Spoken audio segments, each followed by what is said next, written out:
And hello, YouTube, and welcome back to another episode of The Zone TV Movie Entertainment with me, your host, Jonathan, once again bringing you my top 10 films of 2021. So these is my personal list of 2021. These are the best films I think were, the best of this year. My opinion only, so if you have different opinions, awesome. So, let's get started because New Year's is around the corner, well, literally tonight. And, we're going to set the countdown for all the movies of 2022 moving forward.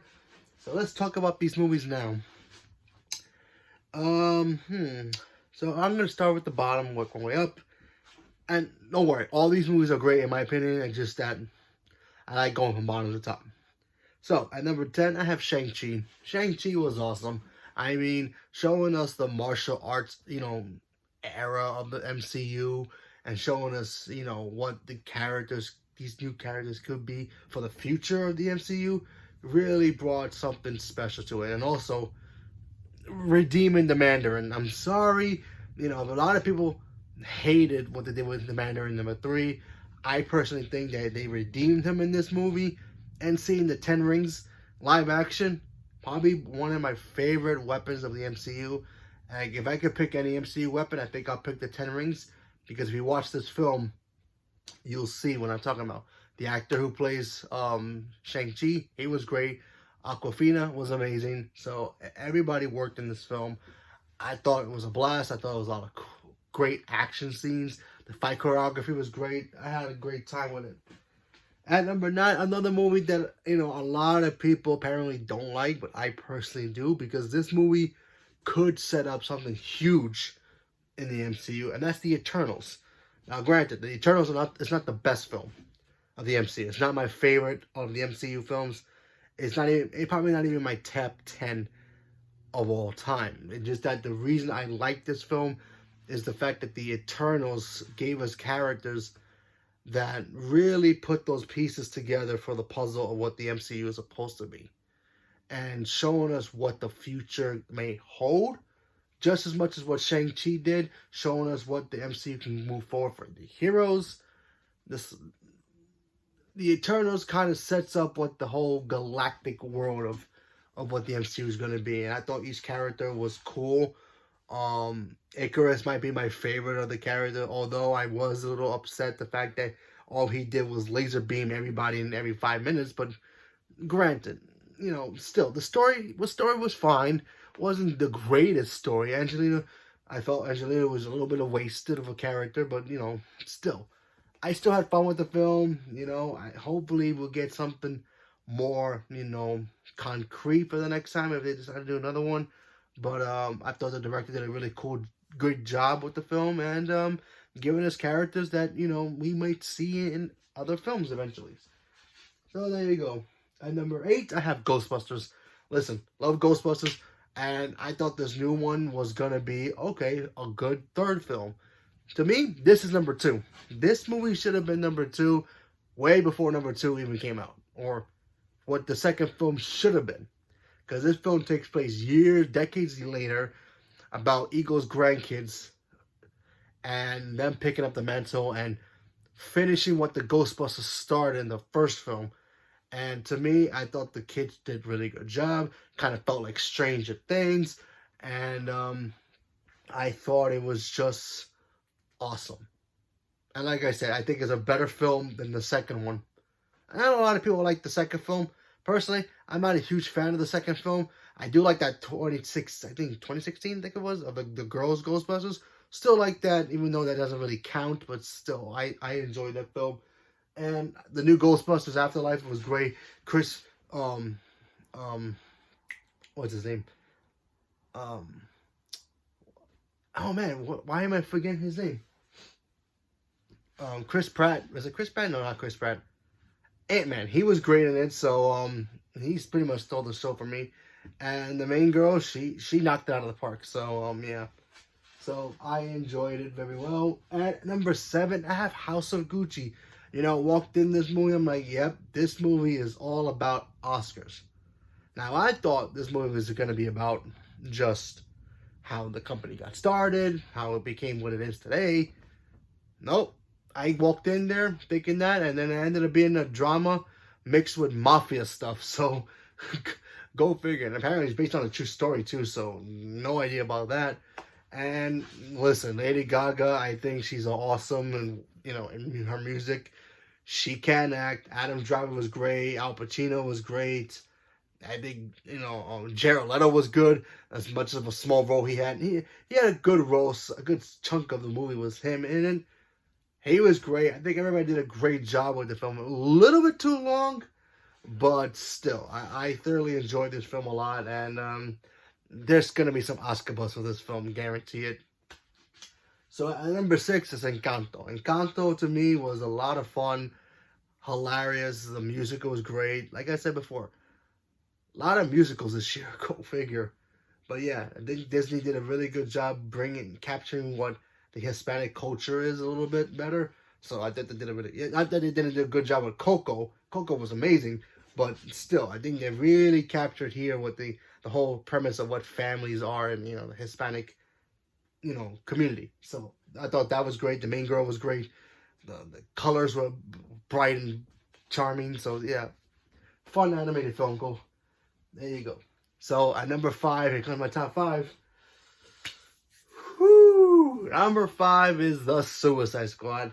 Listen, I love this film. This movie was great, violent, as it should be, because the name is called The Suicide Squad, and it was rated R. Harley Quinn, Margot Robbie continues to change what Harley Quinn is moving every time she's in a movie, so she worked. John Cena was great. I thought his character was a lot of fun, and he's getting his own Peacemaker show, so we'll see if he can capture the same magic again with that. We have to wait to see what happens, but yeah, 5 for me has to be The Suicide Squad. At number 4 is Dune. Dune is a visual spectator film, and I watched this movie. It's a little long, and you have to actually pay attention to what the story is about, but to me, Dune captured what the boxes were supposed to give me. Great entertainment in more of a storytelling, not try to tell me a story and be boring at the same time. It captivated it. It gave me great visuals. It gave me great characters that I kind of care about. I really care about. So there's that. And I thought everybody did a really good job, and it sets up for the second part. So yeah, I'm looking forward to the sequel when it comes out eventually. So yeah, number 4 is Dune. At number 3, I have West Side Story. This movie is like Romeo and Juliet to me. So yeah, and speaking of musicals, another musical. I like musicals. Go figure. You really have to capture and blend the musical to the story really well, and seeing, Steven Spielberg tackle something that he's never done before in this film, I thought he did a really good job.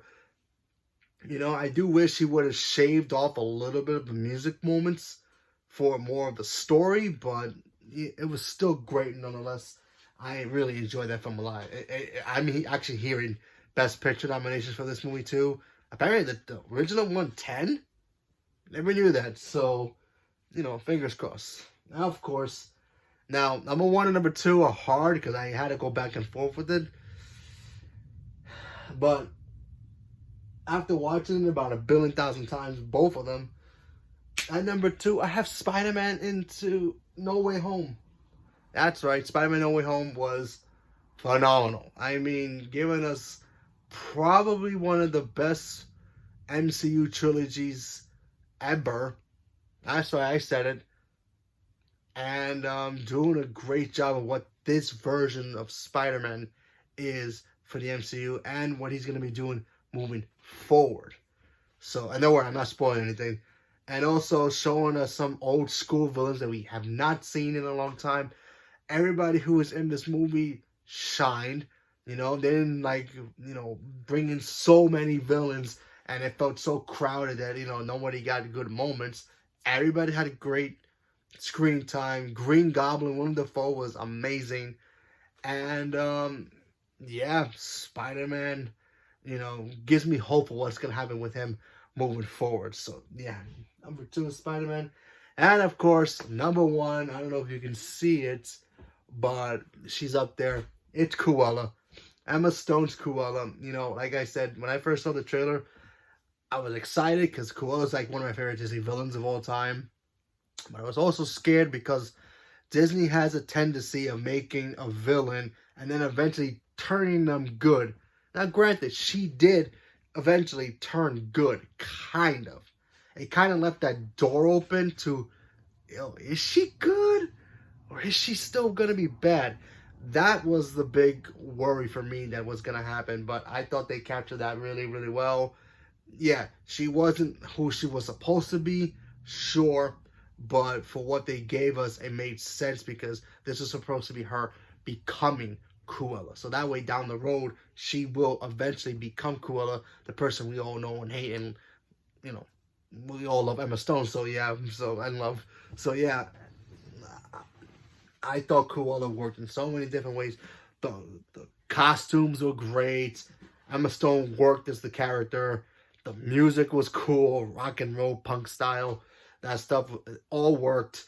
Horace and Jasper, you know, they were side characters in the cartoon, but they were awesome in this movie. So, yeah, getting those guys to be in it to make them be awesome characters, thumbs up. Even Anita was cool too. You know, Anita was just that one character in the animated movie. Was, yeah, she's married to Roger, but still gave them a compelling story. So I thought that worked.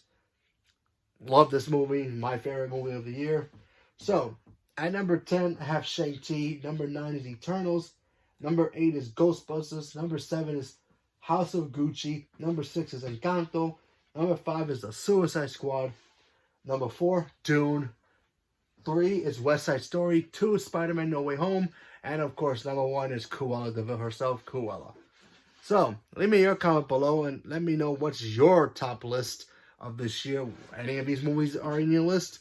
Any of them not? Leave me a comment below. Let me know what you guys thought about my list and what's yours. Thank you very much, and have a safe and happy New Year.